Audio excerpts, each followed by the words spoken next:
Am I not posing correctly for you, Carson? No, no, this side. There we go.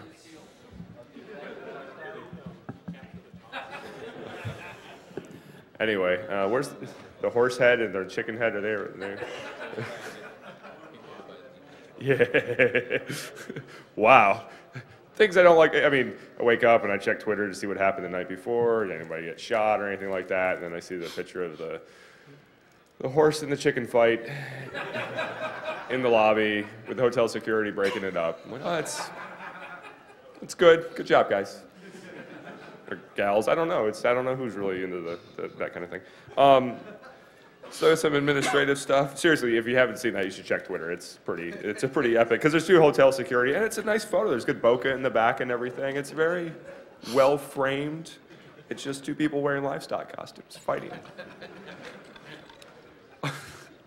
We're still selling t-shirts. Please, God, if you haven't bought a t-shirt, go buy a t-shirt, because I hate taking them home.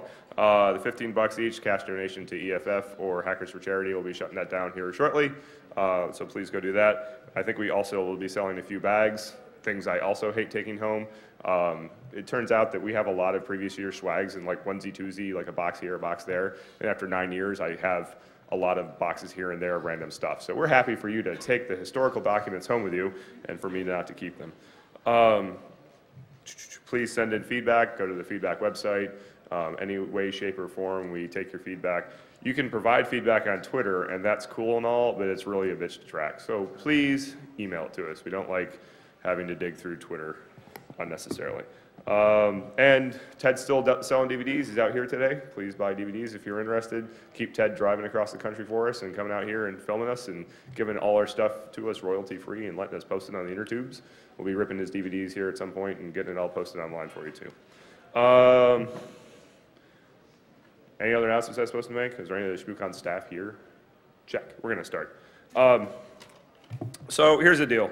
We started this idea a few years ago where when we're reviewing papers in the CFPQ, we find trends. You know, people want to talk about the same thing or similar topics. Sometimes, you know, the topic seems very, I guess, topical, current, trending, hashtag cool. And so what we decided to do a number of years ago, is take the topics that kind of all had something in common and glue them together and make a panel out of it, which in some respects is a little rude of the program committee to basically be like, hey, that was a good talk. We maybe have accepted it, but what we'd rather do is you to do something completely different. And so far, nobody's rebelled, which has been nice. I do get a little nervous when I start telling people what we'd rather have them do than what they thought they wanted to do. This year's topic, I think, is an interesting one, given especially some of the stuff that's come out in the last few weeks. We're going to talk about information sharing. And, you know, I think it's interesting. I mentioned this during the opening. You know, there was a State of the Union a couple days ago, and Obama released his, you know, statement on cybersecurity, right? This huge document talks about cybersecurity. What was the first point? Share all the things, right? Information sharing. So from the executive office's perspective, sharing information is the most important thing we can do to secure our national infrastructure. True, false? I don't know. It's hard to share information, though, for a wide variety of reasons, both technical and political and, quite frankly, straight up operational. So what we're going to do today is kind of explore that a little bit with our panelists. So from right to left, we have Ron Ritchie with Bank of America. He actually identifies himself with Bank of America, which is fantastic. Ben Miller, Jesus, with... You can... Sorry, ESISAC. There we go, all right. You know, so here's the deal. I drank wine out of a bag last night. And I would say hungover, but I think I was still kind of hammered when I got up. I don't drink much. It was quite the shock to the system. So I'm way out of sorts. In a few minutes, food is going to be delivered to me, and I'm going to eat in the middle of this panel. I will apologize right now. And so I'm just going to let these 2 guys introduce themselves, and then Ron's going to kick off the panel. They're each going to do kind of a little bit of an opening statement. I'm going to throw probably the crust at them because I don't like the crust. And then we will open it to questions and have a grand dialogue. So All right. My name is Doug Wilson. I work at Mandiant. I manage our group that does threat indicators. Barnum with MITRE. Lead a lot of the community efforts around structured threat information and representations. I don't think Sean's the mic mic is on? hot. Wow. Oh, he's bringing it up. Is it hot? Is There that we go. better? Yeah. Sorry, I'll bring it forward, Clark. Sorry, Barnum with MITRE. So involved in a lot of the community efforts around information representations to solve some of these problems. So. Start with Ron. Oh, go for it. All ready to go. Yeah, so again, my name's Ron Ritchie. I'm the Chief Scientist for Information Security at Bank of America. And one of the things that we spent a lot of time just really since I've joined about a year ago is looking at information sharing and really what's working, what's not working. There's a lot that is working, but there's a huge amount of work to do. And I want to make a few comments around really why we should care and what are some of the things that are happening right now, but also talking about some of the challenges that we feel as an organization. There's a large amount of desire and acknowledgement that information sharing is needed. The things that we recently saw with the U.S. and the EU coming forward and making some pretty strong declarative statements around the need for information sharing, I think is a very positive step. And they're, by the way, mainly talking about their ability to share with the private communities. I mean, they're talking about providing their data to us, as well as providing a legal framework to allow us to share our data with each other. But that's already happening right now today. I mean, we're already sharing information, so why is there this still pent-up need, this pent-up demand for doing it different, doing it better? And the thing is, we're not getting a huge amount of value out of the information sharing that we're doing so far. There's a lot of reasons for that. Some of my panelists will get into a lot of the technical details around that. But I would say that the biggest challenge is that we haven't figured out how to action the information that we've got. Even internally to our own organizations, the information that we've got internally, we're still having some challenges. But when I try to send that data to other people who might be able to benefit from it, we still haven't figured out how to make that data truly actionable. And so just saying that we need to share information is not enough. We need to have a reason that we're sharing data, and we need to have a plan for using the data. And that's still work that we haven't quite baked. So right now, kind of the state of the art, if you will, for information sharing, state of the art is not the right term, really the state of play, is it's like the friends and family network. People meet in communities, they develop trust, and they start sharing, and that sharing is often happening through email. You can imagine how robust the data exchange formats are in email. We get laundry lists of suspect IPs that groups that we're doing business with might think that we should worry about, whether it's command and control servers, whether it's botnet members, and so on. That data is interesting. It's useful in a very short context, but without understanding really what the provenance and the context around that data is, it has a very, very short lifespan of usability. When we get into more advanced types of information sharing, looking at indicators of compromise, again, it gets even worse. A lot of the indicators that we're collecting are pretty fragile and are very easy to route around from the adversary's perspective. And so we're really looking at trying to figure out, as an organization, what can we provide out to the industry that they might be able to take advantage of? And if information is provided to us, how do we get it in a format? And how do we get it in a content that allows us to actually make real-world changes to the protective stance that we have as an organization? Because our belief is that we're not just protecting our organization, we're protecting an entire sector, and it's a very important sector. We consider ourselves part of the critical infrastructure, so we are trying to figure out not only how do we protect Bank of America, but how do we protect Citibank? How do we protect Wells Fargo? How do we protect all of the smaller banks as well that are out there? And so we are very interested in this space and very interested in seeing better information exchange, but it's got to be driven based on actionable intelligence that we have a plan to use. And so really that's our viewpoint. Thanks. So a quick note on the constitution of the panel while we switch the microphone over. The idea here is, Ron's got this viewpoint from the financial services industry. They have a relatively robust understanding of risk. They spend a lot of money on IT, and they're kind of in some regards at the pointy end of the spear when it comes to some of these problems.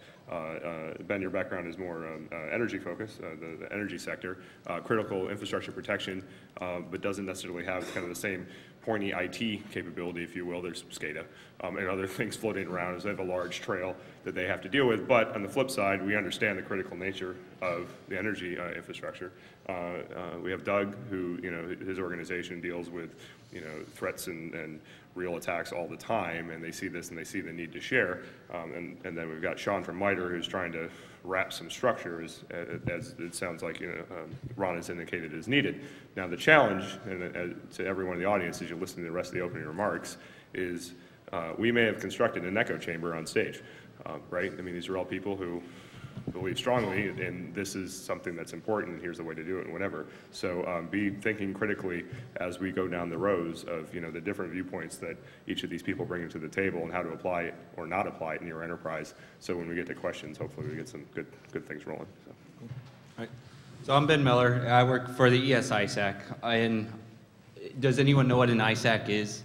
Because that's actually pretty good. So an ISAC is an information sharing analysis center, which is trying to be a clearinghouse for the sector, in my case the electricity sector, on sharing of information between the members of that industry, as well as kind of being the glue between the government as well. So we work closely with government on what they're seeing and what they're sharing with us. We distribute that to our community, and we also distribute things that's being seen in the community to the rest of the community, so everyone can learn from each other. A lot of those, I think, fall under the pretense of indicators of compromise, threat information, that sort of thing. So I'm not really an incident response person anymore. I was in a prior life. Now I consider myself a coordinator of incident response teams, a facilitator for one incident response team to talk to another that is seeing similar things and try and connect the dots at a sector level. And with that, there's certain challenges, right? So Ron mentioned the trust with friends and family. And a lot of what I'm trying to do is create trust of people who don't know each other and generate that trust to an extent where group A will talk to group B and has that trust enough with, that group B will not then rat out group A, for instance. And at the same token, there's a very diverse capability set amongst my sector. So you might have a Fortune 100 company that has a team of 12 that's doing incident response, has their SOC, and is on top of things. And then you have someone who's in rural America who is the engineer for their IT, for the electricity system, for the water system, and everything else. And he is just doing the security thing on the side during the night. So how do you create a baseline of functionality where some analyst at a network operations center can talk to that guy in an intelligent way where they can share information? And that's certainly a struggle within the sector. One of the big things to actionable information that Ron was talking about, the community in general will ask the question, say if I give them an attack that happened that included 10 indicators. One of those was an MD5, one was an IP address, a URL, a domain, etc. And they say, great, what do I do with this? So what I would recommend there is if you think of the types of data that you're dealing with, an IP address, a domain, an MD5, each of those different types has a value associated with it to you as an organization. So an MD5, if you don't have visibility into all of your executables on your network, for instance, which a lot of people don't, an MD5 is not very valuable. IP address may be valuable if you can throw it in your firewall, throw it into other systems, and you can do that analysis. So if you think of it from a visibility versus time standpoint, if you have visibility of something that happened in the past, that's great. That has a certain value. If you have visibility of something that's happening now or in the future, then that's great because then you can actually do real-time detection or real-time response. And if you have both of those, then you have a multiplier. So if there were 3 areas I would focus on if you were to create a spreadsheet and figure out what you need to do with these types of indicators. On one axis, you have the types of indicators, and on another axis, you have all of your data sources. Your firewall, your AV, your spam quarantine, everything listed. And you figure out which one of these can I create a process around, which one of these can I issue a ticket to the NOC where they will put the IP address in a block list. But in addition to that, you also need to keep a repository of all your previous forensics investigations that you've done, right? Because then you can use your MD5. Now, forensics guys love MD5s. Everyone produces an MD5 because it's the easiest thing you could possibly do to describe that piece of malware. So use those sorts of indicators also in your investigations, or your prior investigations, so you can actually answer the question, have we seen this before? Is this a known known? And at the same time, review your logs. So if you receive these indicators, have you seen it before, you just didn't know it was part of this thing, as well as doing the real-time analysis, plugging into your IDS and your detection, your monitoring systems, your prevention systems, so that you have the actionable information of if the attack comes around again, or a similar attack that's using same domains or other things, that you can actually get notified immediately. And that's really, I think, where I was going to focus it. Turn it over to Doug. Actually, I think Tom was going to go next. Sorry. That's next. So I've spent most of my time the last few years working with communities, trying to tackle the technical challenges around this problem. So communities in the cyber threat intel space. So threat intel cells, CSIRTs, SOCs, reversers, forensics, these kind of guys, to try and see, what are the challenges if you want to try and share stuff? How do we get through those challenges? So the challenges we're talking about are, first of all, what I refer to as the Tower of Babel problem. So if you want to actually share something with somebody else today, depending on who you want to share it with, there's hundreds to thousands of different ways to talk about that.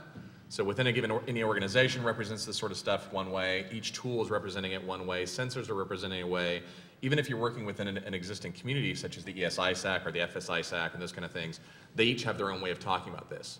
And the reality is that the value of sharing is not simply 2 people sharing with each other. The value is any given organization sharing in multilateral. So they might be sharing with 5 different communities or sets of players. And that Tower of Babel problem becomes a real problem, that the short amount of cycles we have with analysts are spending an inordinate amount of time right now just trying to translate from the various formats and things to try and understand what they have so they can then do analysis and make decisions off of it. So number one, that's one of the big technical challenges in making things practical for exchange. Similarly, most of the stuff, as Ron said, that's getting exchanged today is being exchanged in prose.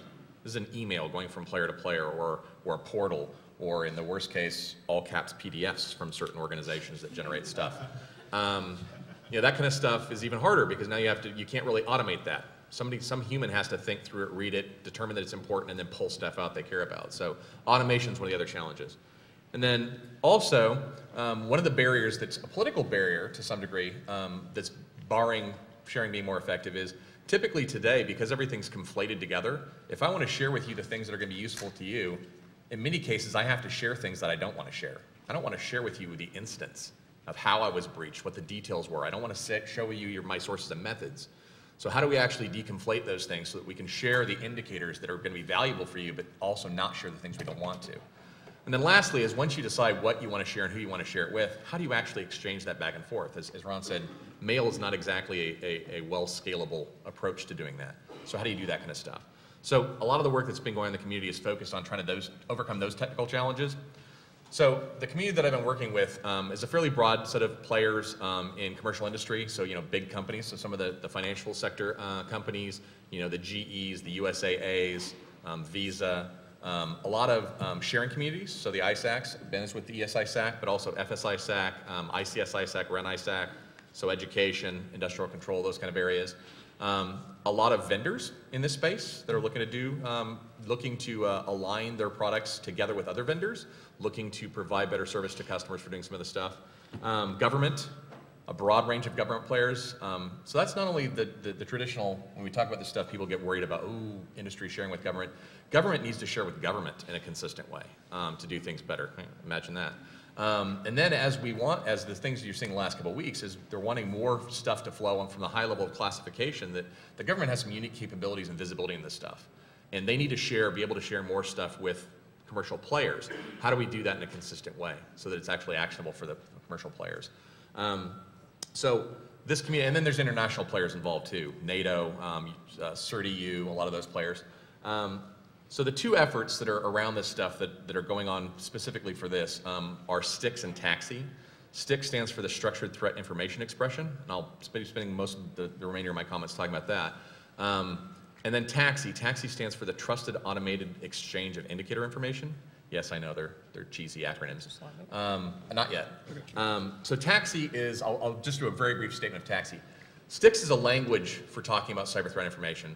TAXI is a set of specifications for defining a set of services, message flows, and then binding to certain protocols, such that if we decide we want to share, how do we actually do that in an automated fashion, in a trusted fashion? So TAXI is kind of a set of pipes that people can share between, and STIX is the main payload for TAXI, which is how do you actually characterize what you want to talk about. So what is STIX? You can go ahead and throw the picture up. I'm not going to go too far down this rabbit hole, obviously, in the opening comments. There's more stuff we can dig into, or you can go dig into, or happy to answer more questions offline. But STIX is scaling problem. Yeah, that one's okay. Look at there. That's what you get on Sundays, all right? Yeah. So STIX is a language for characterizing cyber threat information. It's not a program. It's not telling you what you should share, who you should share with. It's not a system. It's not a repository. It's not the global threat repository. It's not the government sucking up your data. It is merely a language that says if you want to talk with each other about cyber threat information, how do you do it in a consistent way so you're talking apples to apples? And this diagram is the overall architecture for STIX as it exists right now, which the reason I'm going to just show it up here so you can see visually kind of the way that the community is thinking about this. So when we say cyber threat information, what does that mean? Because it means when you say information sharing, that's about the most ambiguous term you can use. What kind of information are you sharing with who, how? This is scoping the problem a little bit more. So when we talk about cyber threat information, we're talking about things like observables, which are traditionally the kind of stuff that Ben was talking about. Hey, IP addresses and URLs and domains and file hashes. In this case, it's going much beyond that. It's also describing everything from systems and processes and mutexes and network flows and connections and all the kinds of things you want to do, things that are observable in the cyber domain. And here, going beyond the static, not just those things, but also actions and events and how they correlate. In fact, you can express the composite type things that were discussed as being missing. Those simple things are really easy for the adversary to get around. How do we get more meaningful things? It can describe both instances, so I saw exactly this, or patterns, the things you might want to look for. And those patterns really become the basis of the indicator construct within STIX, which is you might want to look for this kind of a thing, but not just in the traditional fashion of here's an IP watch list, what the hell does it mean? How do we assign context to it? When you see this, it might indicate that this adversary behavior is going on, this TTP. You can define the time window. You can define what to do about it. You can actually, in the construct in STIX, you can pass proprietary representations. So if you're passing an indicator using the SciBox, which is the observable construct here, you can also pass along, OpenIOC, because you use Mirror in your back end. You want to pump that stuff in. You can pass along snort rules for stuff. You can pass across Yara rules or oval checks, that kind of stuff. Also incidents, which is a pretty obvious one here. It basically provides a context and a construct for capturing information around incidents using the same underlying representations and architecture and information things so that all this stuff can hook together. All the different buckets on this architecture are separable. You can deal with each one, but they're also tied together. If you want to use any set of them, you can. TTP allows you to describe things like behaviors, attacker actions as attack patterns, malware characterization, exploits, resources as far as tools or infrastructure being used, victim targeting, who are they going after, specific organizations, types of organizations, people. Exploit targets is a construct that captures the things about us that are being targeted, vulnerabilities, weaknesses, configurations, these sorts of things. Courses of action allows you to define courses of action, whether those are remedial against things that we know about ourselves or in response to incidents. Threat actors gives a construct for characterizing who the players are that the adversaries we're talking about, individuals, organizations, relationships between those. Maybe you have incomplete information, you don't know who it is, but you have some information about them, and over time you can evolve better attribution. And then lastly, campaigns, which is a meta-construct about sets of incidents or sets of TTP that were observed, believed to be the same threat actors playing for some purpose. So you can start to bring these things together. So STIX is a language that provides schematic structures for capturing these different types of information and allows you to combine them. So if all you care about is indicators, you can do that. If you're doing attribution side, you can do campaigns and threat actors, but allows you to tie that together when you're talking about a threat actor, what TTP they've used, you can do that in a consistent fashion. And so it's not only providing an overall, somebody who's looking whole picture, but it allows you to tie together the people that are doing malware reversing with the people that are doing forensics, with the people that are doing attribution, with the people that are doing SOCs and operational stuff that need to put this in play. How do we let those players talk in the same language? So that's as far as I'll go down the hall. But really, overall, the goal of this effort to do this kind of stuff is targeted at those challenges I was talking about. So, providing a common language so we can overcome the Tower of Babel. So when people are talking about this stuff, when you have stuff coming in from multiple places, how do you represent it in one way such that you can do synthesis? So you can do further analysis, you can have interoperability between tools, and so that you can exchange information to people in a way that they're going to understand. And then how do we allow that structured representation of these things to enable better automation, to be able to deconflate and be able to share just an indicator without sharing the incident information, these sorts of things. So overall, really, I encourage you, if this is something that fits into what you do, please check it out. We're happy to answer questions on the panel here too, but please go check it out. A good starting point is sticks.mitre.org. There's white papers, there's hooks to the actual stuff. There's also GitHub sites. But overall, our goal, so my goal in working with this community, is the value of the stuff that we're doing is completely relevant, or it's directed by the amount of input we get. So we'd love to have your perspectives, not just for you to use this stuff, but please give us your perspectives on which things you think are valuable, where the gaps are, so we can refine this stuff and make it more valuable. Sean? Douglas? Do you mind to use the podium? Or? No, you can use the podium. You can even drop my picture. I feel I can't see like half of the room. It's not. Plus, this has been surprisingly unranty for ShmooCon, so I need to change that. Thank you. All right, so my name is Doug. I work for Mandiant. We got together a little ahead of time because we realized that we often speak about a lot of the same things, so we kind of diced up the areas of what we were going to talk about today, because we didn't want to tell you the same thing 4 times over. At Mandiant, we've used some of the things you've heard up here internally to power our business process for years. I'm not going to bore you about that, though. I will do our plug, OpenIOC, which Sean mentioned. That's sort of our standard for depicting indicators of compromise. I'll stop there. You can Google it. When we were putting this panel together, though, we talked about this, and so we've got a very large financial organization with lots of resources. We have an information sharing organization between a lot of big companies. We have a professional services organization that really highly focuses on security and does this every day. And we have a federally funded think tank. Bruce is like, why would most people at ShmooCon care? Like, seriously, I expect this to be his first question, so I'm gonna forestall it. He challenged me. He's like, show me why this matters to like the average hacker. I especially want to call out, he's probably like passed out somewhere, the guy who during the Friday night panel, when they mentioned defense, he's like, defense sucks! I'm like, is that guy here still? Anyone? No, darn. All right, so the thing is, our attitude in this industry about defense is really defeatist. Everything's broken, right? So we can just pick up our ball and go home, or we can try and manage that stuff. And honestly, I've looked at a lot of ways. I did application security for a while. I did OWASP. I was saying, SQL injection. Let's protect against SQL injection. We're still doing 12 years later. In a lot of ways, defense is hard. Defense is really hard. And I'm not going to spend my time ranting on that either. But I think that what we have assembled here is something that changes that whole, the math equation has always been way in favor of the attacker. There's too many attackers, too many easy ways, not enough defenders, yada, yada. We're starting to talk about something here that actually changes the equation when we do information sharing. And so honestly, I don't think we have to accept the status quo. I think we can manage what we've got here, and by starting to share information amongst each other, we can actually change how we do security. The guy who's there is probably shouting, defense sucks. This whole attack is sexy. Attack is passé. It's not a 0 day anymore, it's an every day. That's what we've taken to call them around the office, because they're not new. You just have them, you accept that they're there. I think much like somebody who, there's still some reverse engineers and people out there and people who pull stuff apart and find crazy exploits. They are badass. I will never be them. But actually I think it's much sexier now to see somebody put out their research on the cool thing that they just discovered, this piece of malware that's possibly the tip of a giant conspiracy that a government actor put out there, or a Russian cybercrime syndicate, or a Russian cybercrime syndicate that's being paid by a government actor. That to me is what the new sexy should be. It's not like, hey, I found a new exploit. It's like, holy cow, I found this piece of malware, and look at all this stuff that's behind it. Look at all these things that are doing, and by sharing that information, I'm helping everybody here do something about that.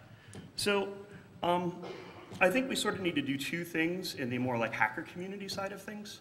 I think we need to make more accessible tools, and we need to try and adjust some attitude, which is hard with this crowd, so bear with me. So there are standards. There's, Sean has a pile of XML, I've got a pile of XML, various other people have piles of XML. None of us are right yet, we're still figuring this out, but we are seeing value when you standardize how you communicate. And it's interesting because, like a lot of computer science things, this is a problem that has been solved before in other arenas. When you start mapping it back, you're like, oh, duh. I mean, these are people, I'm assuming a lot of you work with code every day. If you were trying to write programs, you didn't have standardized references, libraries, APIs, how would you communicate with other people? We're just asking you to do the same thing with threat intelligence right now. And so a lot of people are like, oh, it's confusing, it's hard, you don't have good reference out there. We're trying, we're building this stuff, we're putting stuff on websites, we're sharing it, we're making it out there, we're writing better documentation. Ours is not the best right now, I'm trying to fix that. But realistically, when you're out there exploring the space of trying to find stuff out, trying to do this new research, and again, to me, looking at the bad stuff you found in a box is much more exciting than, yes, I can find a way to write Windows, Adobe, Java, the list just kind of goes on and on. We know that. Someone else will do it tomorrow. Someone else will do it the next day. Find a really cool way to defend. There you go. That would be cool. And then find a way to communicate. That's awesome. So, so people are like, okay, yeah, you sell a product though. You're talking about OpenIOC. How do I use that outside of Mandiant's products? Well, that is kind of a problem. We have a situation where with the stuff we've come up with, we have the equivalent of snort signatures, but no snort. Kind of a problem, right? And everyone's like, well, you're a vendor. You sell a product. Yeah, we sell a product, use IOCs in our product, and that product really is what scales us across an enterprise. But you know what, the internal thinking that we've done, and a lot of what we do before it gets pushed into product, and the product developers and all this timeline get it, we're sitting there with some of the free tools we've got and Python scripts. Like, that's how we do our thinking internally when we prototype new things. You're starting to see this now, finally. I mean, we've been doing it because people have paid us to do it for a while, but there's other people out there. End of last year, there was this guy, make sure I get his name right, Jeff Briner, presented this thing at EnergySec, this thing called PyIOC. It took our open standard and nothing else related with Mandiant, and he was checking Windows boxes in his enterprise for indicators of compromise. Completely open source thing. A bunch of other people out there have basically started publishing stuff. Here's our malware reports, here's our various other things. They do all the analysis, and then they just drop a file in one of the standardized formats. Some of them are using IOC, some of them are using other stuff. But it's just one extra step of work. But if you're somebody who ingests that standardized format instead of having to read through the PDF or the document, all this other stuff, you can pick up that file, you can hand it to a computer, and the computer can know what it's doing without having to worry about translation or transcription or confusion between what people are saying. And you're seeing this out there. Alien Vault, if anyone's familiar with them and their malware bulletins, they drop stuff out there. ForensicsArtifacts.com has started doing this. Again, to me, this is something that people who do computers should understand the value as a standardized way of communicating and explore it, learn about it, put out a little bit of effort, and start doing that when you do defensive research, and share your communications in that manner. So the attitude thing. Two problems I see in that. There's this attitude of, it's all of the big companies, corporations, money, government, the little guy can't contribute, and also large entities are always out to get you, which may be a risky statement with this crowd. These days, so much of your data is out there, so many things are crowdsourced, and everyone's like, oh, I don't want to share my information to this person because it's got security implications and risk. I know it's a bad word, but you use antivirus, right? Who's getting an antivirus subscription from a centralized antivirus vendor? Who's getting an anti-spam service that has a centralized intelligence feed of anti-spam? Who's using an IDS or an IPS that subscribes to things like snort signatures or other dynamically updated stuff? This is all exchange of threat information. It's just, we're looking at a much more complicated picture now where we're trying to put the whole process of incident response and managed incident response into a threat feed. That's really complicated. We're not going to get there overnight. But this resistance to saying, I can't share because it might make me liable or it might embarrass me or all this other stuff, we've done this fight over and over again every couple years with each type of security product that comes out. You have them running in enterprise today. You submit crash reports back to people. You submit heuristics data back to people. It's going on right now. It's just, you've accepted it with those vendors because they fought that battle a couple years ago. We're just doing the next most complicated one right now. And so also there's this idea, again, libertarian anarchists out there are going to probably start throwing shmoo to this, but I too am uncomfortable with government or large bodies of having lots and lots of information and doing stuff with it. But at the same time, there's people in the government for years who are crying in frustration because they can see data going across the Pacific from all sorts of United States companies, and they can't do anything about it because they're being law-abiding and the law says you cannot share this information. We had some interesting discussions in the past week in Suits and Spooks and like the testimony on the Hill earlier this week, talking about the fact that like everyone's protecting personal information. Most of what you have to share for threat information is not somebody's social security number. That's not what we're tracking the bad guys by. There's a different set of artifacts that we're going to be using to hunt down bad guys versus what people want to protect for their personal needs. And there are things people don't want to share. You don't want to necessarily admit you've been owned. You don't necessarily have the name of your company sitting in an indicator. We have to deal with that on a regular basis for our customers. But there are so many things that could be shared, and a lot of people in the government, I know the government, we're here to help, it's a joke, but like there are a lot of people in the government who, if they could be sharing information with companies out there right now, would hopefully be able to stop a lot of the intellectual property theft that's been going on.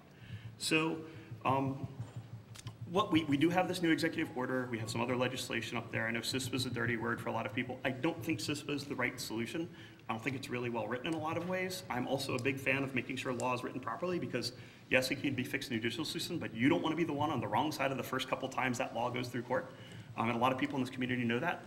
But I've seen enough, and I think if other people out there who are playing defense, especially in larger sectors, there is no way we're going to solve this with just technology. Technology will be staunching the bleeding and staying actions.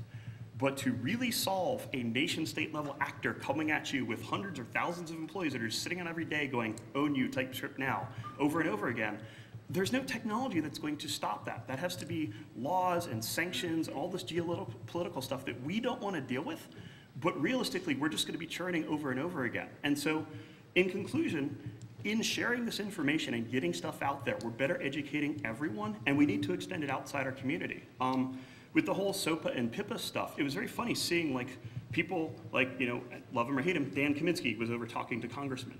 And you know, Josh Corman and some other people I know were there. And it's funny because they were talking to these people and they're like, the congressman had no idea they were doing anything that was inappropriate. Like, why is everyone so angry? This lobbyist just came in and told me to sign this thing. Sounds great. Well, it's because there's a special interest group promoting an agenda. We need to find a way to promote our agenda, get it to people who can actually do stuff like write laws and change things. And if we don't have the information out there to accurately depict what's going on and show what the problem is, not even going to be able to start the conversation. All right, I'll stop ranting. Can you, somebody throw me a ShmooCon, please?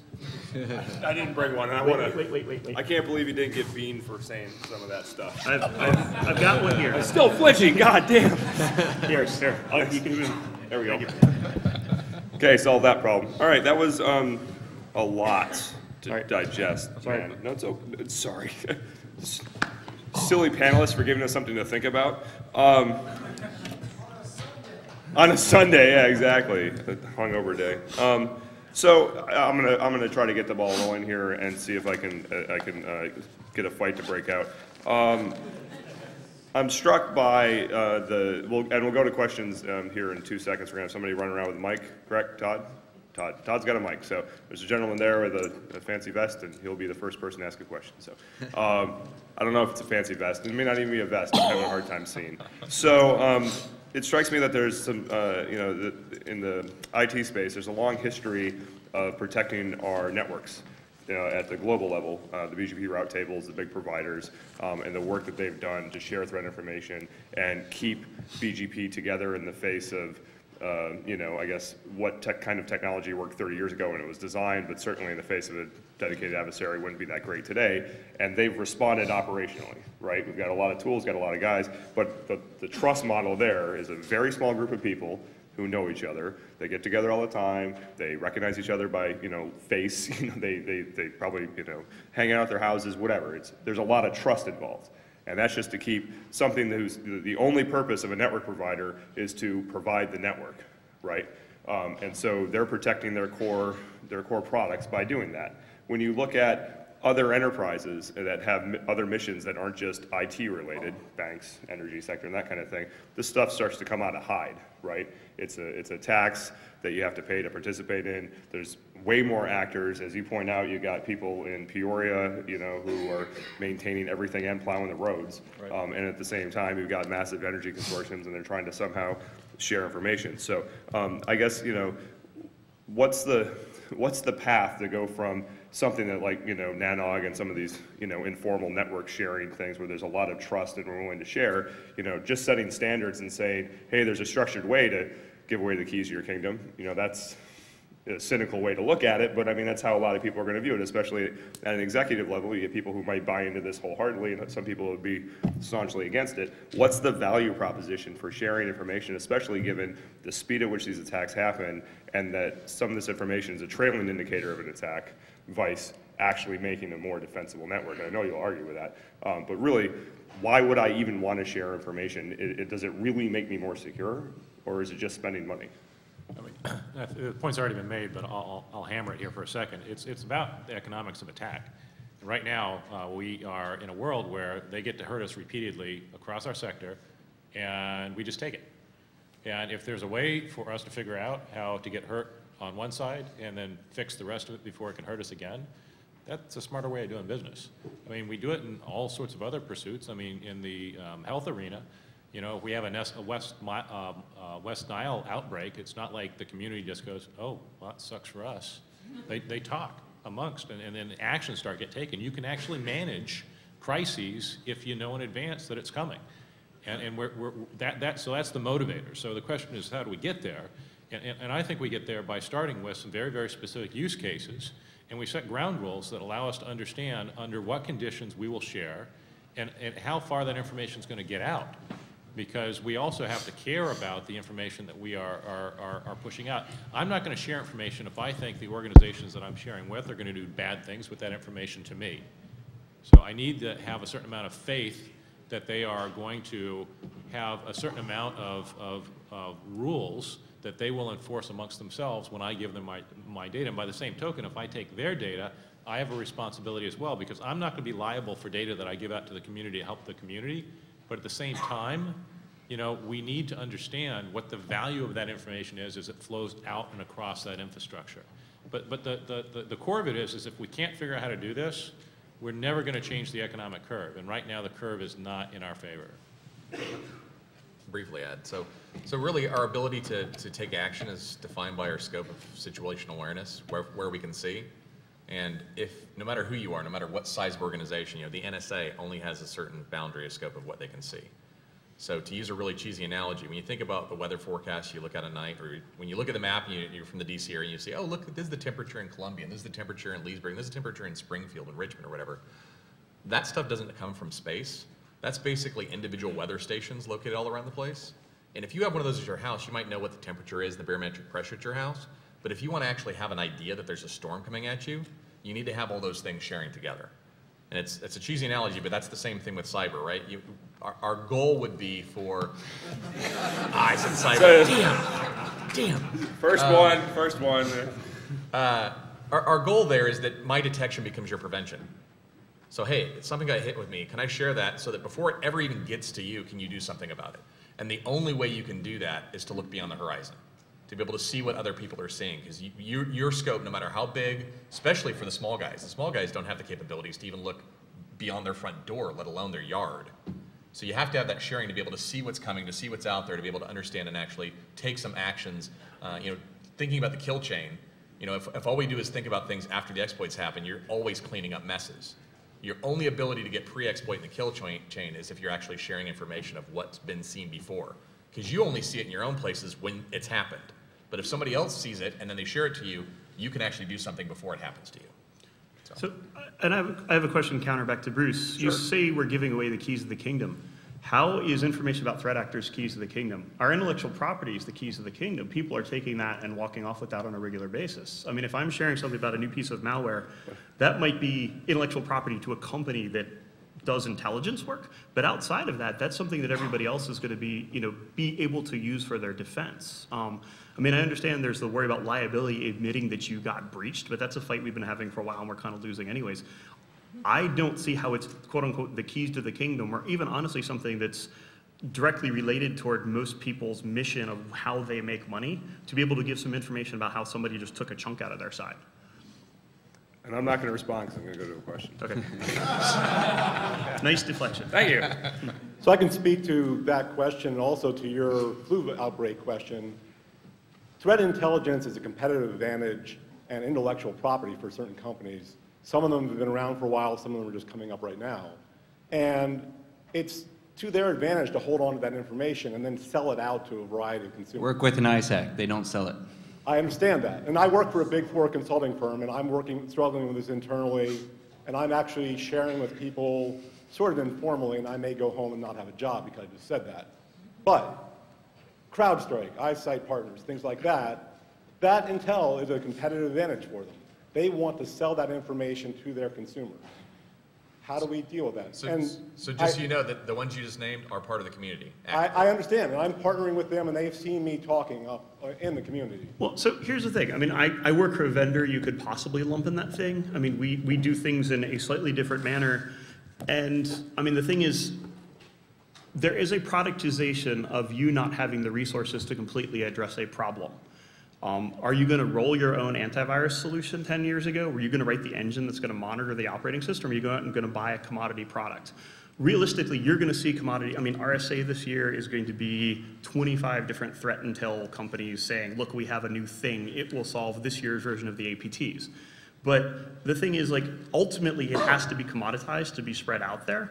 But there needs to be a research and sharing phase. And I don't deny that you're going to have companies that make money off of this. I mean, basically, our customers benefit from the fact that we have intelligence. We share it internally, and that's what makes some of our stuff go.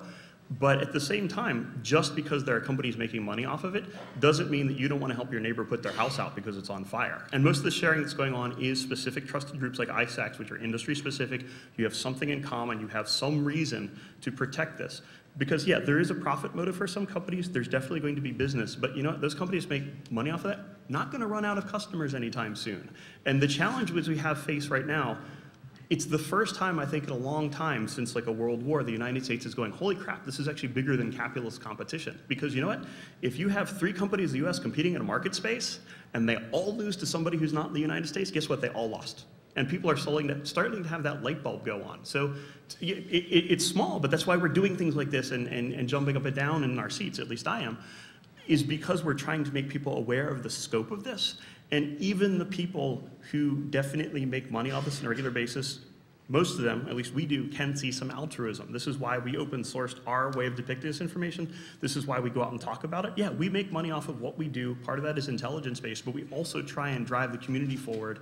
And I'm also sitting here going, not running out of customers anytime soon, but you all can help yourselves in an independent manner. So I guess there's a question about the difference in the model between a peer-to-peer sharing of information amongst community members, and I'll define it in this case for people who don't stand to make a buck, the people actually who are suffering, the individual organizations that are being hacked into and things, vice a centralized brokered model where, you know, you mentioned AV, oh, you said your AV, you know, I got hit by a virus, I sent it to my AV company. I got hit by something else, I sent it to my IDS company or my spam company or whatever. Well, it's a company you have a formal contractual relationship with, right? And that provides legal top cover and all kinds of other protection versus all singing kumbaya by exchanging XML documents in the open, right? You know, it's I think nice to think that that could work. But I mean, do you really see a model where it's peer-to-peer and people just share information in absentia of the people, the middleman making a buck and brokering and providing legal top cover? It happens now. It just happens unofficially. That's what the ISACs and the DICE do. Well, can you scale it? Well, the ISACs have to, though. Yeah. I mean, But- like, and critical that's my infrastructure, job. like, it's exactly it. That's his job. When you talk to medium-sized companies who are just, they do other things and they don't run power plants, they don't build cars, you know, they're not as important. Well, I mean, for example, you had Bro IDS mentioned here earlier this morning. You had to talk about that. There are open source projects which are easily consumable to help people with security. That's why I'm saying there needs to sort of be a snort for indicators of compromise, because there are going to be smaller organizations that need to be able to consume this data. I mean, so I think that you do have several different models. Some of them are going to work really well for corporations that want to make money. Some of them are not going to be able to partake of that. But if you have people generating actionable intel and you build a variety of things from a very high-end Cadillac, costs a lot of money product to something that's open source and you can just stand it up, everyone in there can benefit from having that in a standardized format. I mean, did you want to say something? Yes, so there's the problem of consuming the data, which is a big tool-based, procedural-based, just it covers everything. But you also have the question of do the companies even action the information because do they know what it is? Do they know that MD5 is actually linked to something of a broader context, right? So what I try and focus on the ISAC is to try and provide that additional context. So an MD5, has that been seen before? Yes, it has been seen before in these sectors, and it also has these other indicators attached. You probably want to look for these other indicators. The value add is not the data, it's trying to generate context and other information out of that. So I thought the question was really more focused on, you know, this commercial model that you've got all these people who are going to be making money by aggregating, you know, collecting and aggregating and then publishing this data. And I think that's fine. The problem from an organization like ours is that, you know, how do you evaluate all these different data sources and how do you figure out which ones are actually bringing you value? There's a certain sense that well, wait a second, I just got a bunch of indicators of compromise from these guys. Didn't we submit those? I mean, so, you know, I think that we need to keep these organizations honest, which means that we have to have a way of fairly evaluating them and really what kind of impact they're actually having and helping us protect our networks. But we also need to make sure that this information gets into standard formats so that I don't get locked into a particular vendor based on the regular type of technology encumbrances. We really need to deal with the data. If they're bringing me good data that I can take good intelligent actions from, I'm happy to pay. But I just don't want to pay for data I'm giving them, and I don't want to have to bring on a 5th or a 6th vendor just to get to 1 more 9 of performance. Question? So my question would be, I feel like if you get into this information sharing model, there's going to be pressure for it to get really big and a lot of people participating in the sharing. How do you plan to keep, with how agile attackers are, how do you plan to keep them from getting eyes into the information that you're sharing, seeing how you've identified how they're attacking you, and making changes to their attack model before anyone who you're sharing the information with can implement your protections, and then also coming back on you because they now understand how you defended against them? Just use fax machines for sharing. Yeah, but I mean, if you get really big and you have a lot of people participating. So the data has a certain value, which I think is what we've been talking about. And how do you protect that information? And how do you protect an analyst who isn't necessarily treating that information as he should? That's a problem, right? But it's a good problem to have. If we're making the bad guys think that they have to modify their procedures, their tools, or whatever, then we've actually slowed them down. Even if they know that we know that they have to pause, rework what they're doing, and then launch another attack. That means we have more time to do other things. That's a good thing. It's denying territory and resources. And ultimately, yeah, I mean, that's why, again, technology never gets an answer. It's just kind of an arms race. But if you can multiply the defensive arms race times the number of people in your sharing organization, it's a lot harder if a guy has to go back and like get the people, you know, if you have 10 guys launching permutated malware by running a script and they just have to change the MD5, no biggie. If you have to go back to your developer and be like, you have to change all the libraries you're using because we see all of them when it's running in memory and you have to go back and rewrite the malware from scratch, that's a lot more man hours and time that have been taken out of that organization that's attacking you on a regular basis. 2 points on this one. So one is that. So how do we get to more rich indicators, right? So it's not just the MD5. How hard is it for somebody to switch an IP when they discover you know the IP? You know, it's instantaneous and free. But if you can actually understand how they're behaving and link things together and force them to change, like as Doug just said, the way they did that thing, that's you're pushing the economy. The asymmetry begins to invert, right? The other thing is please don't take what we're saying to say that this is a monolithic thing, that, oh, once it's sharing, there's one sharing picture of everything. That's almost certainly not going to be the case ever because of some of the sensitivities and political issues. This is different communities sharing different kinds of things. Some of it's peer-to-peer, some of it's source subscriber, some of it's hub and spoke for inframedia and stuff, and how those communities share together and cross and stuff. And there's not really a monolithic picture. You're going to decide what you want to share with who. You're going to want to try and tag that data so that, you know, it goes to you, but it doesn't go to anybody else. You're not allowed to reshare it. So just because we're talking about visibility across a lot of things, doesn't mean that any one player has all that visibility. And actually, just to add to that, so we see attacks that happen in a particular sector. That sector begins mitigation, they respond, they learn from it, right? Those same indicators could maybe perhaps be seen in another sector. So they just reuse, if those sectors were communicating, then both sectors would have been in a better position. We'll get to your question in 2 seconds. So I want to comment on something that you said. You indicate if we could just share more robust indicators beyond just, IP addresses and things, and we start to respond to actions, then we can make their life difficult. Well, responding to actions on the enterprise is much more difficult than responding to an IP. It's the same problem. When, I fight against or on a network that's active intrusion going on, and I have to deal with their TTP at that time, it takes a lot of effort to readjust architecture, to change product, to do whatever it is to address that TTP. And while it's expensive for them to adjust their TTP, based on my defenses, it's really expensive for me to adjust my business on the fly to do something differently to defend against an action. So sharing that abstract information, from my eyes, just gives me more frickin' work to do, right? But like it's so much more that I have to do, and I have other things I need to do, like run the business. But if you have, and this is something most people don't have, but if you have a mature incident response capability that's powered by intelligence. Who has a mature incident response capability? And we're not saying that Good, that was 1% for those So here's the thing.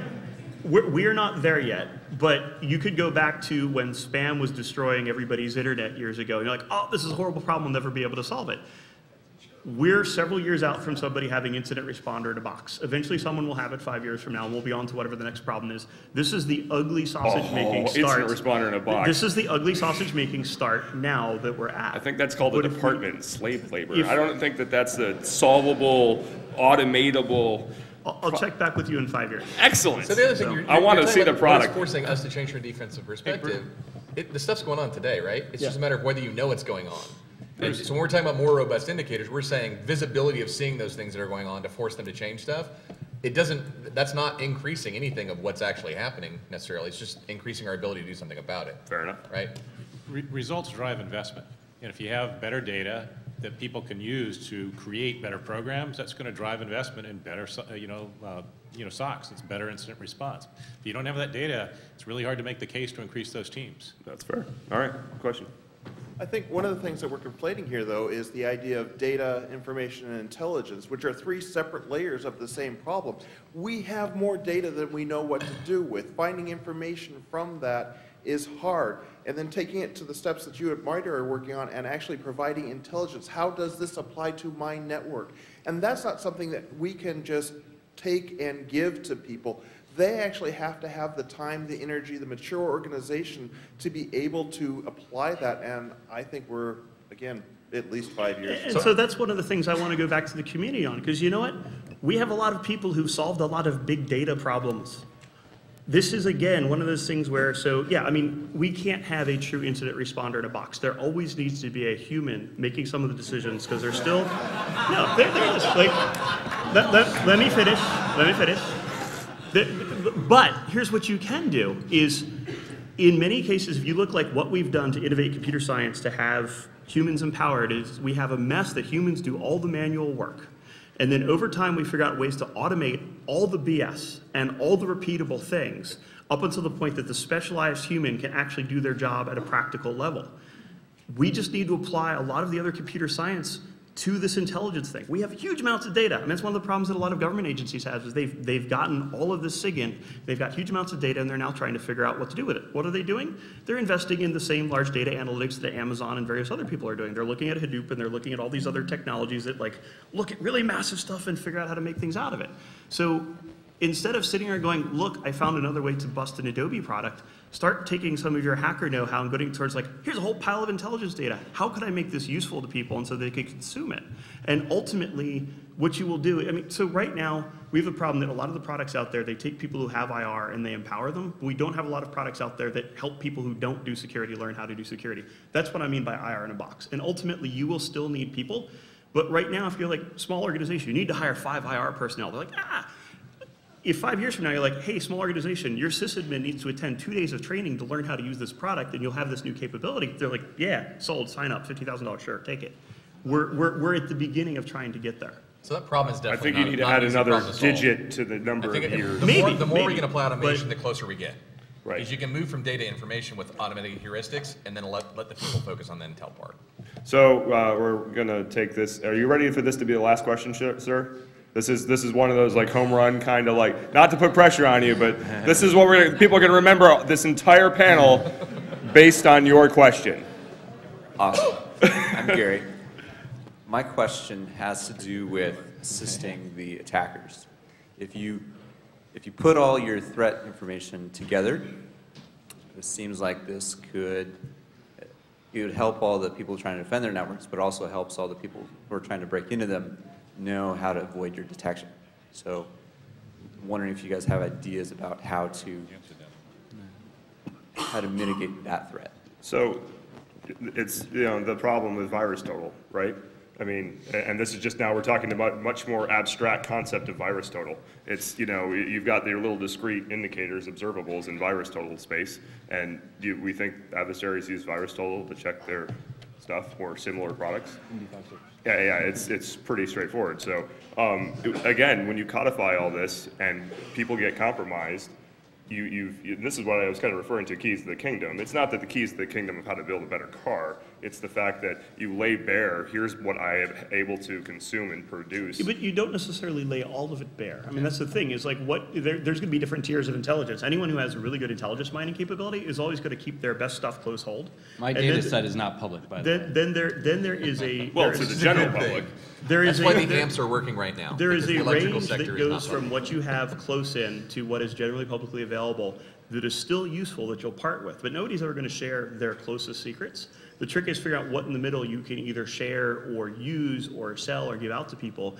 And so, yeah, you are giving out information to attackers. If I publish an IOC that says, here's what we found, this piece of malware, the bad guys could look at it and go, yes, okay, now I know that that's there. But to me, the important part about this to learn is that we have this idea, we've had it for a long time, you buy a preventative product, you throw some money, and the business case says you've prevented that problem. Bullshit, doesn't work, hasn't worked for a long time, never going to be there. It's about managing the fact that people are always going to be breaking in, figuring out how you can kick them out, move along, and get back to a status quo, or accept the damage that you're going to get as fast as possible. So it's managing a process of intrusion rather than trying to stop it cold. And sharing information is one of the ways of managing it by making their tools less effective. They will come with the next one, you'll have to do it again, and so on and so on and so forth.